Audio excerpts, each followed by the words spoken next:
I don't really know how to start this. My period's 5 days late. I don't really know how to start or say this because it might not be. I have very irregular periods. My periods can come anywhere from 34 to 36 days. It's not uncommon for them to come as early as 32 days, and it's not uncommon for them to be as late as 41 days. I've also been quite stressed this last month with several different things, including trying to buy a house and financial struggles, as well as several other things. So it could be down to stress that my period's late, or it could be that one of our attempts have actually worked. I'm still putting it down to a possible late period because that wouldn't be abnormal for me. But there has been other symptoms, including mild back pain, slight dizziness. The dizziness has been very, very, very mild. Just every now and again I get a bit woozy-headed. Cramping, lots of cramping, so much cramping. I'm very much in the belief that my period is just late because the cramping is so bad, or has been so bad. It's like now it's not too bad. There isn't any cramping, but every now and again I just get this stabbing pain and ache and what you'd expect, like what period pain feels like, or period cramps feel like. I've been getting that randomly every day, sometimes every couple of hours, sometimes every 4 hours, just randomly. I've also been bloated over the last couple of days. I put that down to something I've eaten. I've been congested and had a runny nose for the last couple of days. I put that down to hay fever because hay fever season is pretty bad right now. I have been pretty tired. I wouldn't say fatigue level tired, but I have been pretty tired. And again, I put that down to my insomnia playing up because it has been playing up the last few days, and I put it down to potentially my iron deficiency anemia playing up. I've also had some random mild headaches, which I put down to dehydration. Apparently, all of those things can also be signs of early pregnancy in the first few weeks. So I don't know right now. I've checked the NHS website, and it does say or suggests testing 7 days after your missed period. And like I said, I'm up to day 5 right now. I'm still 1 day away from the longest my period has been late for, and I'm still 2 days away from that 7-day marker. So I'm going to wait a couple more days and then test and see how we get on. But I wanted to make this little snippet for what might be my pregnancy diaries. That's a weird notion. That's a weird thing for me to say, because I'll be honest, at 36, nearly 37, I honestly didn't think I would get pregnant anytime soon. I was starting to think I was getting too old, or maybe wasn't fertile, because I've never had a pregnancy scare. In fact, tell a lie, I've had one pregnancy scare when I came off contraceptive medication years and years ago, because I went 2 months without a period, and it turns out it was just coming off medication, my body readjusting to all the non-medication, or readjusting back into itself. But that's it. Other than that, I've never had a pregnancy scare in my entire life, so I honestly was starting to believe I couldn't get pregnant. And it's one that, like I said, I've not been on contraception for years, but yeah, I've never had a pregnancy scare. So I was starting to believe that maybe I couldn't get pregnant, maybe there's something stopping me that could prevent me from getting pregnant. And yet here we are with my first ever genuine, I want to say pregnancy scare, but it is something we have been trying for and been planning for. And at this current point in time, we're still in the process of buying our first house, which is in and of itself a very scary and very stressful scenario. I also signed up to the Manchester Marathon last month for next year, and if I am pregnant, there's no way I'm going to be running that marathon because I'll only have like 5 weeks, maybe 6 weeks to get ready for it. This may be a bit of a scupper to my plans. However, this is a fitness channel and I am trying to get fitter and healthier. One of the things I will be doing is tracking my fitness journey through the pregnancy and what it's like trying to get fitter and healthier while being pregnant. It's still, that word still feels weird on my tongue because I don't know if I am, and it just feels, I've got a weird taste in my mouth right now, but it just feels weird to say. It feels really weird to say when you're not 100% sure, and you know it could be a late period and it could be something else. It could be stress. Yeah. Just wanted to put that out there for future Ashley. I'm feeling a mixture of emotions right now. I'm feeling nervous, anxious, worried, excited, scared, happy, in shock, because this is potentially going to be a very big next chapter in our lives. This is going to be a very, very, very big change and a very big chapter in our lives if I am. I guess we'll find out in 2 days.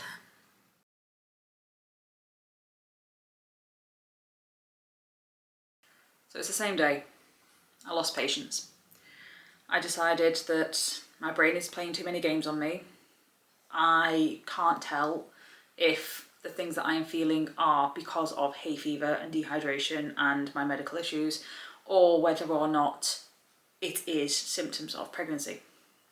And it was starting to bug me. It was really, really starting to bug me, and it was playing all sorts of mental health games with me. So I bit the bullet and went and got a test. And I have to say that was one of the most terrifying things I have ever experienced. Like, going into a shop with the intention of buying a pregnancy test for myself under the thought that I could be pregnant it was a weird sensation. It was excitement and fear and confusion and disbelief and so many emotions all in one go. It was a very weird sensation. I needed to go to the shop anyway to get some other bits because we needed like crystallized ginger and some drinks and stuff like that. So I thought, stuff it, why not? While we're at the shop anyway, I was planning on testing in 2 days' time, so I might as well get them while I'm here. And once I got home, I didn't see the point in waiting. So I took the test. I have it right here. And I've already seen the result. I already know the answer. I wanted to film my reaction. I genuinely did. I wanted to film my reaction, but when I got home, I had so many emotions running through me and so many thoughts running through my head that I didn't know what I wanted the answer to be. I didn't know which outcome would make me happier or which outcome would bring which emotion. I didn't know if I was hoping it would be negative or positive. I didn't know whether or not I wanted a certain outcome, and I was afraid of both outcomes, and I felt excitement about both outcomes. And it's a strange place to be in when you reach 36, nearly 37, and you don't have kids. And you always imagine kids in your family, and you always imagine kids in your future. But then by the time you reach 35, the reality sets in that kids might not be in your future. You may never have kids, and you may never know what it's like to be a mother. You may see the person that you love with all your heart, who you know would be an amazing father, never get to experience fatherhood.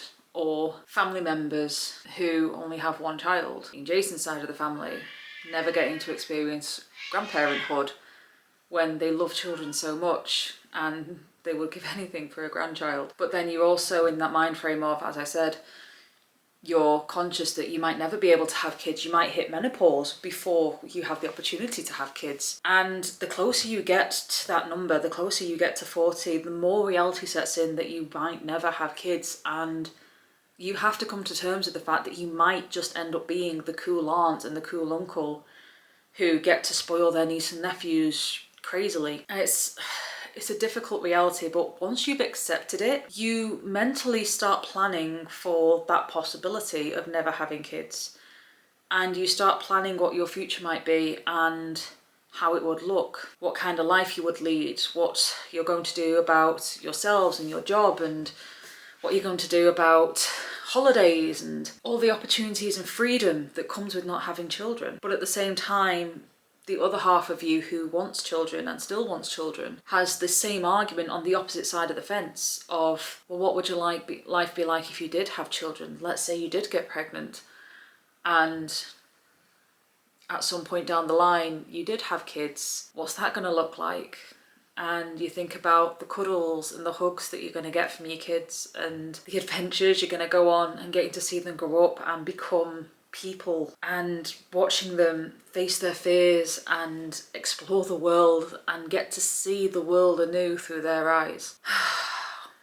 It's a very strange sensation when you'd be completely happy with both outcomes. Regardless of what the answer is, regardless of what the result is of this silly little stick, you'd be happy with both outcomes. But at the same time, because you have planned for both outcomes, you'd also be scared of losing either outcome. So when I got the results of this test, the amount of emotions that went through me, both positive and negative, was overwhelming. Overwhelming in a lot of ways, because I don't know what I was expecting. Part of me was expecting to be negative, part of me was expecting to be positive. And so when you get one or the other results, the half of you that was expecting the other results sort of gets sad that it wasn't the other result, but then the part of you that wanted that result gets happy. It's a really strange position to be in. It's a really strange feeling, it's a really strange sensation, and I'm still coming to terms with it. It's going to take me a few days to actually come to terms with this result. And again, I just want to point out that regardless, I would have been happy with these results. But suppose you guys want to know what the result is. I suppose it's time to show you. This feels weird. This feels very weird, because this is a very personal thing. But at the same time, I want to tell this mini story about how my emotions have roller coasted, and that it's been so the emotions have been so overwhelming because they've been both positive and negative, because both sides of me wanted either outcome, because I had plans and predictions and thoughts of the future for both outcomes. So regardless of what the result would be, one of those predicted futures are going to be extinguished. If the test was positive, I was going to be a mother. We were going to have a family. And this channel would have a whole brand new series of my pregnancy journey or my fitness journey during pregnancy. If it was negative, then we just keep trying, see what nature has in store for us, see what fate has in store for us, and carry on with the fitness journey, carry on with trying to be a fitter, healthier me in general, and seeing how my age and my level of exercise and everything affects that. And then there's the half marathon at the end of the year, and then the marathon that I'm booked into next year. So regardless of which way it went, there was video plans for this channel. The fitness journey was going to continue regardless, but which series it would become would be very different. Because if I am pregnant, I would be approximately 5 to 6 months along by the time the half marathon comes around in November. And I would be due around early February, which is 2 months before the marathon, which, considering I would be at my heaviest amount of pregnancy during the time I would need to train, and at the time of the marathon I would have a 2-month-old, it's not really ideal.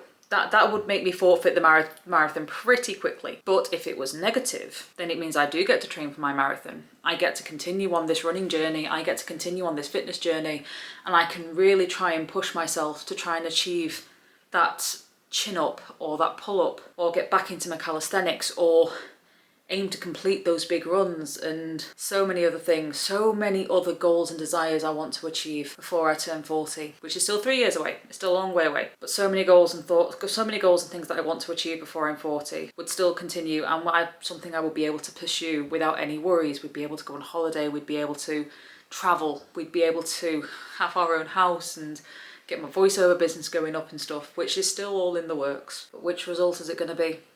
Which path has fate decided for us? Is it going to be a pregnancy series, or is it going to be a marathon series? There's also the question of, if I'm not pregnant, what's causing my period to be late? Is it stress? Is it fear? Is it anxiety? Is it a medical issue? So many unanswered questions. So many emotions. So many emotions because of this one little stick. So many roller coaster emotions. The journey this channel is about to take is the pregnancy series. I'm pregnant. Pregnant. That doesn't feel right to say, but it's true. I'm gonna be a mum. That also doesn't sound right to say. It's, wow. I wasn't lying when I said it's a roller coaster of emotions. It's happiness and excitement and fear and worry and so many emotions. So many emotions all in one go. It's very overwhelming. I took this test about 5 hours ago.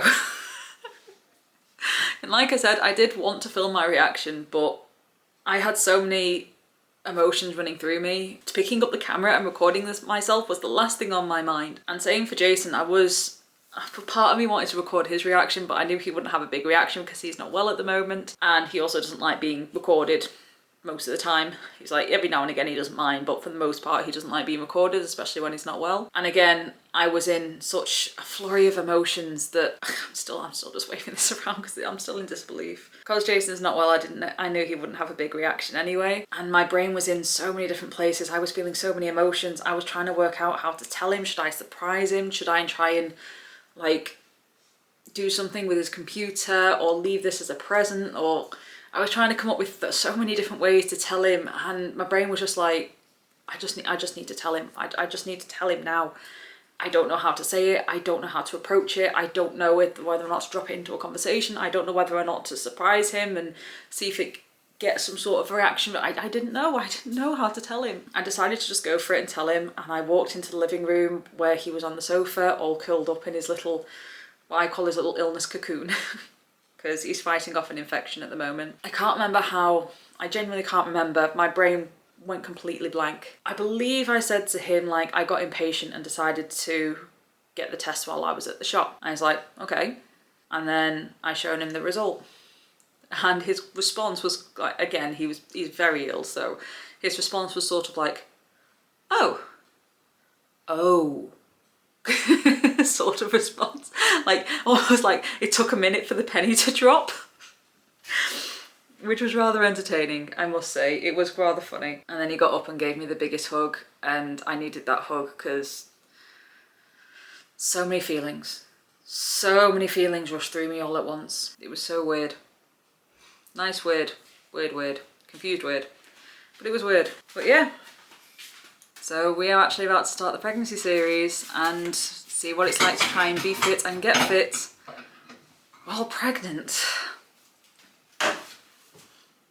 It's still weird to say. It's still weird to look at this and believe it to be true. Here's to the new series. Jason's doing a very, very broken celebratory dance over there right now. Look at you, my darling.